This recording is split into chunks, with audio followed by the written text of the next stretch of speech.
మా కేసీఆర్ గారు మొదటిసారి చెప్తున్నాను బయటికి, మొన్న రేవంత్ రెడ్డి గారు నన్ను ఒక సభలో తిట్టారు, చాలా దారుణంగా తిట్టారు.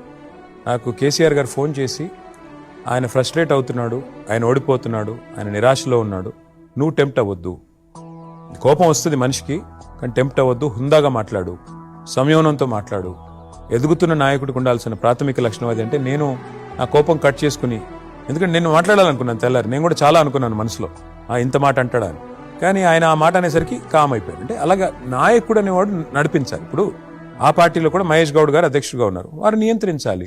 బీజేపీలో కూడా అధ్యక్షుడు రామచంద్రరావు గారు, వారు నియంత్రించాలి. పార్టీని అల్టిమేట్గా పార్టీ నాయకత్వం కనుక సరిగ్గా ఉంటే, సరైన పద్ధతిలో నడిస్తే మిగతా వాళ్ళు కూడా ఉంటారు. మాకు నాయకుడు చెప్పాడు కాబట్టి నేను గమ్మునున్నాను, అట్లాగే మిగతా వాళ్ళు కూడా నియంత్రిస్తే మంచిది. కానీ అప్పుడప్పుడు మేము కూడా మనుషులమే కదా, ఉప్పు కారం తింటాం కదా. అవతల వాళ్ళు బూతులు మాట్లాడితే, అవతల వాళ్ళు ఇప్పుడు నన్ను మాట్లాడితే పడతాను. కేసీఆర్ గారిని అన్నారనుకోండి, ఆయన మా నాయకుడు, రాష్ట్రానికి ముఖ్యమంత్రి 2 సార్లు రాష్ట్రాన్ని తెచ్చిన నాయకుడు, కానీ నా తండ్రి కూడా.